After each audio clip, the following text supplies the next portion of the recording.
It's not always easy to distinguish the pot stirrer from the peacemaker because they're always in the conflict. They tend to be leaders, and they're always bringing problem issues to you. The first question I always ask is there a reasonable hope that this conflict can be resolved? If I can go home to a healthy home environment with a wife and kids who love me, it's amazing how the Lord uses healthy relationships to help us heal, even when we're constantly helping other people through their crises. The world around us is full of false choices. That temptation to be us versus them, for or against, in or out.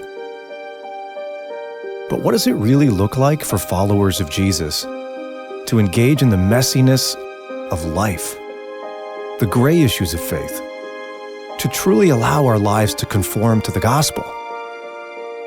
Join us as we try to figure it out. So you look for a place that has a reasonable likelihood of resolution.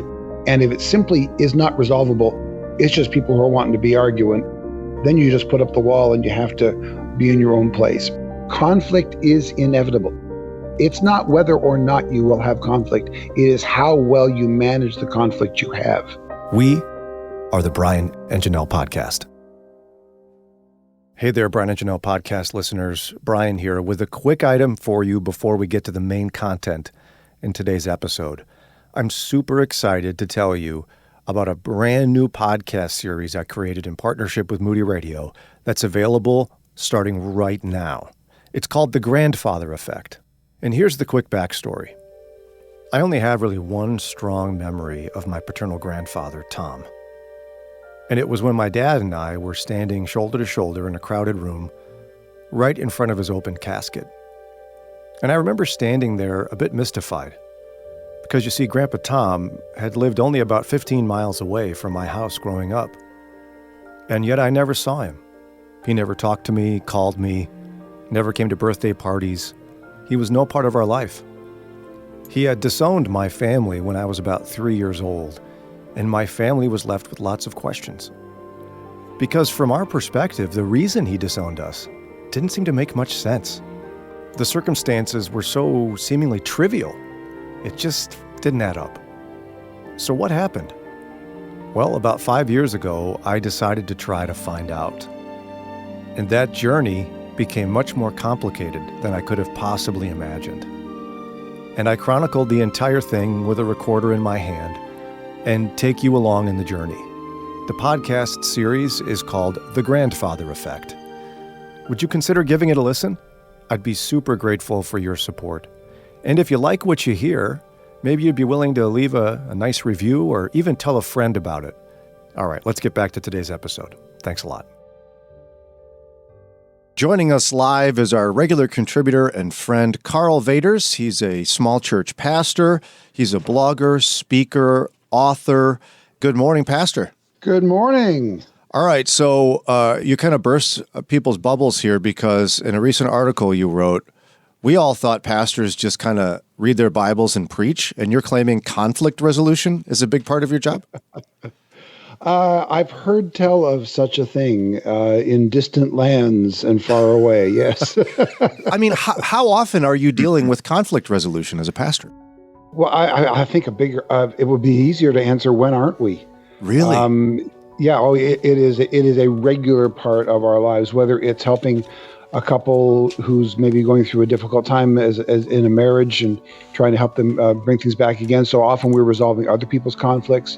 Often we're resolving conflicts within the church and amongst ourselves, whether somebody's, upset at a sermon we wrote, or of course in the last, year and a half over everything from politics to masks to vaccines to, there's all kinds of conflict out there. And we are the ones that people often come to help resolve that conflict. Do you get much training for that in seminary? Or is that just something that's a hazard of the job? We do get some training for it. Most pastors after a few years look back and go, I did not get enough training. Yeah. I didn't see this much conflict coming, and I didn't get quite as much training. Most of it is on the job, unfortunately. That has to be exhausting to be resolving conflict all day. Thank you for feeling my pain. It is. It really is. Although the one thing I have noticed over the years is I can go into the church, or I can spend time, and recently I've spent between people crying on my screen on a Zoom call, or now that we can actually be in the same room together, crying in the same room as people are going through this crisis together. There's been an awful lot of counseling, an awful lot of crisis resolution. But if I can go home to a healthy home environment with a wife and kids who love me, and a basically healthy environment, it's amazing how the Lord uses healthy relationships to help us heal, even when we're constantly helping other people through their crises.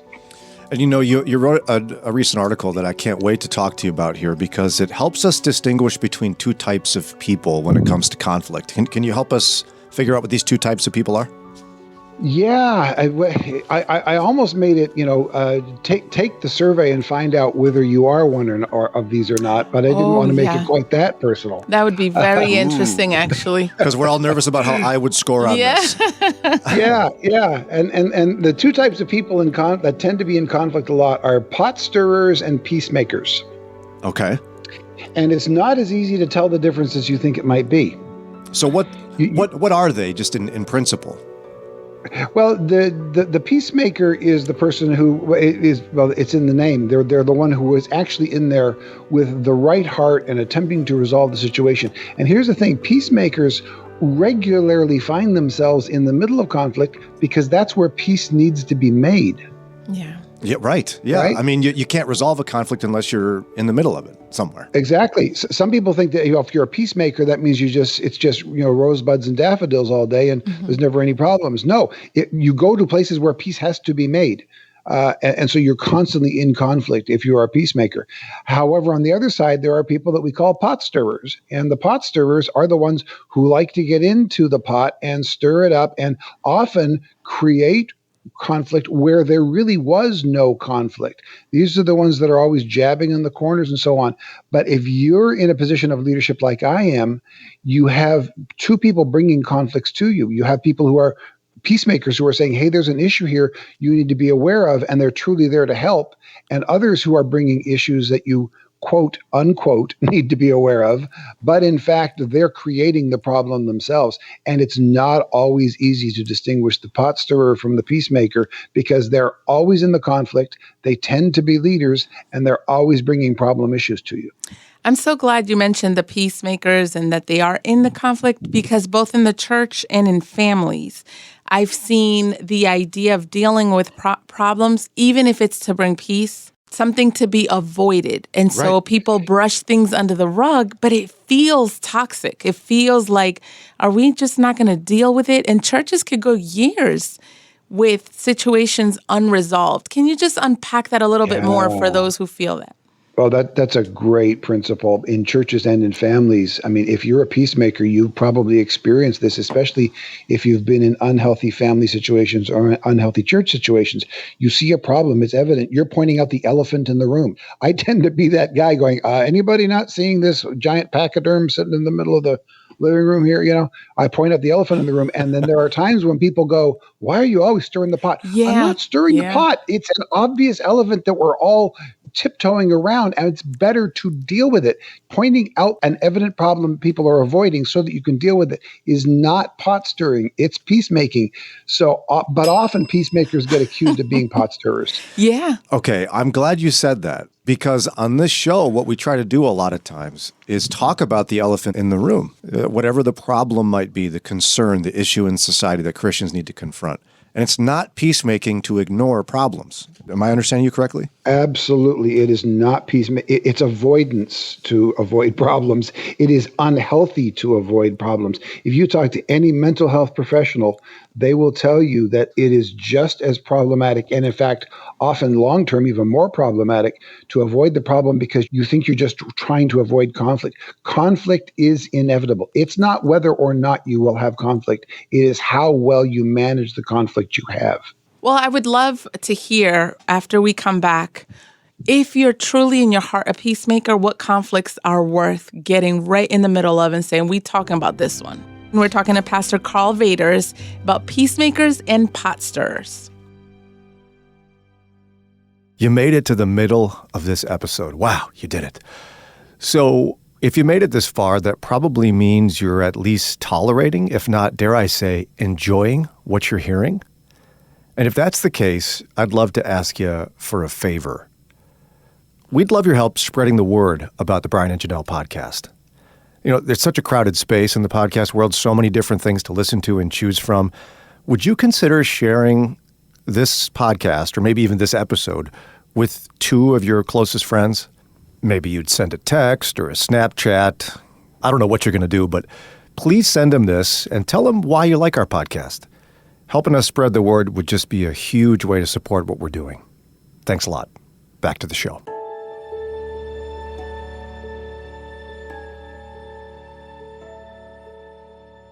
We've been talking about this distinction between pot stirrers and peacemakers, and he's got a great article here, but we're working our way towards it because he's helping us see that oftentimes those who are accused of being pot stirrers are actually peacemaking, and it's not peacemaking to ignore conflict. It's something that we're not really trained to do, I guess, in our culture. Like, a lot of us are uncomfortable with conflict. So it feels comfortable to just be like, leave it alone, you know? Just don't bring it up. Right. And so I wanted to know, Pastor, if in your heart you really feel like you're trying to be a peacemaker, whether it's in your family or your church, you also got to recognize what battles are not worth getting into.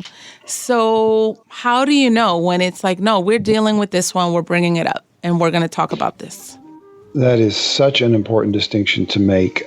For me, the first question I always ask is there a reasonable hope that this conflict can be resolved? If there's no reasonable hope, sometimes, you see it online most obviously where people are just in there, they're just stir the pot because they're having fun. And you sit there and you want to fix it and you realize this is not the format where this is going to be fixable. I can't fix a political crisis on Twitter.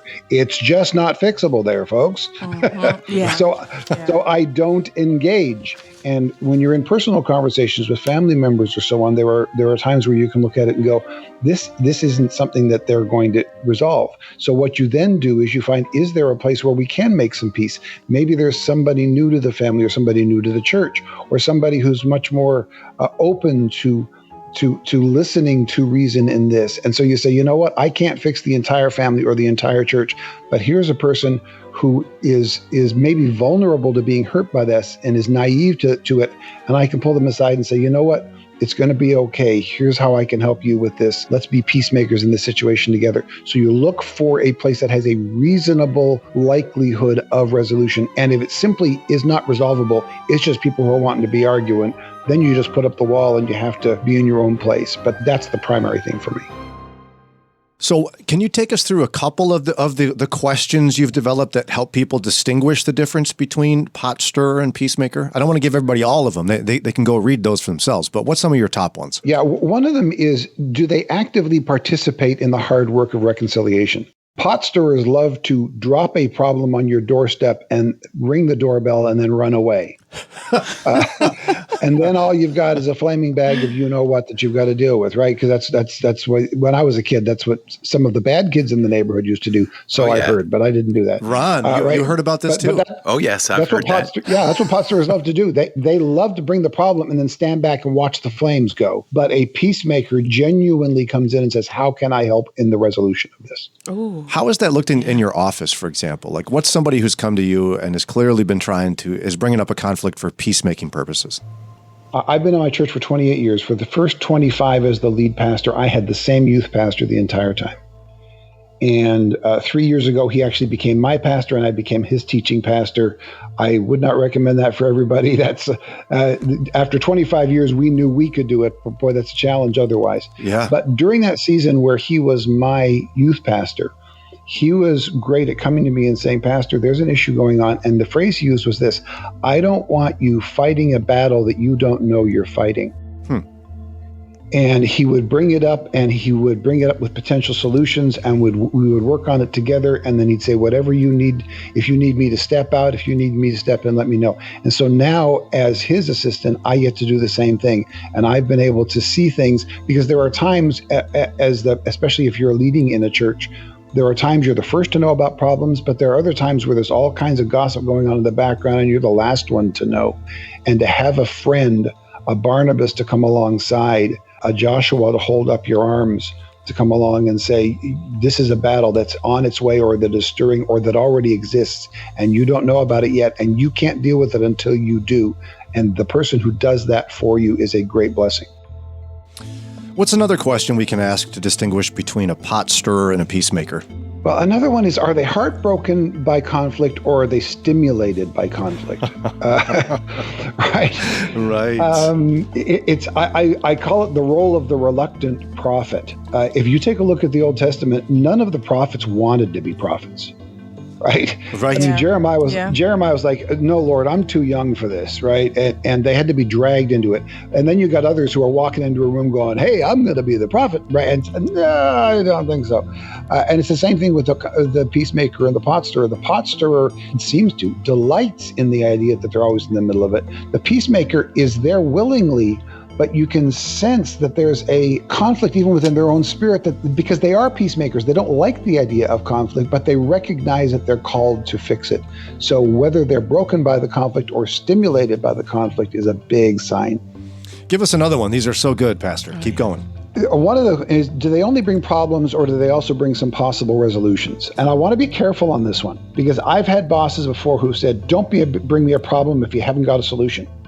And that's not good leadership, because there are times people recognize a problem and they don't see the solution yet. And if your rule is, don't bring me a problem unless you have a solution, then there are going to be problems unnoticed by you that if you had known about it earlier, maybe the team can solve, right? When you've got a good team and somebody brings up a problem, hey, we're not doing this well. Don't stare at the person who brought up the problem and go, well, fix it. They're bringing it up so that the team can fix it. So that's a big thing. But if they do come in and all they're doing is bringing the problem and never ever coming along and, hey, maybe here's a way to fix it, then you've got a pot stirrer and not a peacemaker. So I don't require that they have a solution, but if they're never even attempting to, then you may have a problem there. Yeah. Again, Pastor Karl Vaters, he's a small church pastor. He's a blogger, speaker, author of many books. And he's got this latest article from karlvaters.com called 11 Questions to Help You Distinguish a Pot Stirrer from a Peacemaker.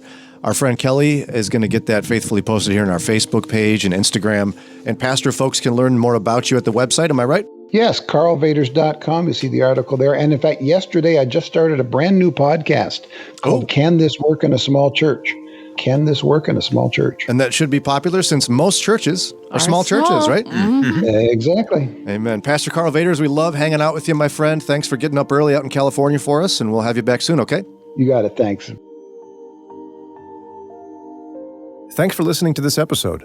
Don't forget, if you like what you hear on a weekly basis, we'd be grateful for your ratings and reviews wherever you listen. And also subscribe so you get the latest episodes. Follow us wherever you are on social media, and search for us online. We're at brianandjannelle.org. Don't miss our weekday morning show with conversations just like this. You can listen on the Moody Radio mobile app or again at our website, brianandjannelle.org. Special thanks to the talented team of individuals who tirelessly put together this podcast every week: Josue Villa, Mike Reynolds, and Ron Eastwood. The Brian and Jannelle podcast is a production of WCRF Moody Radio Cleveland. Until next time, we're Brian and Jannelle.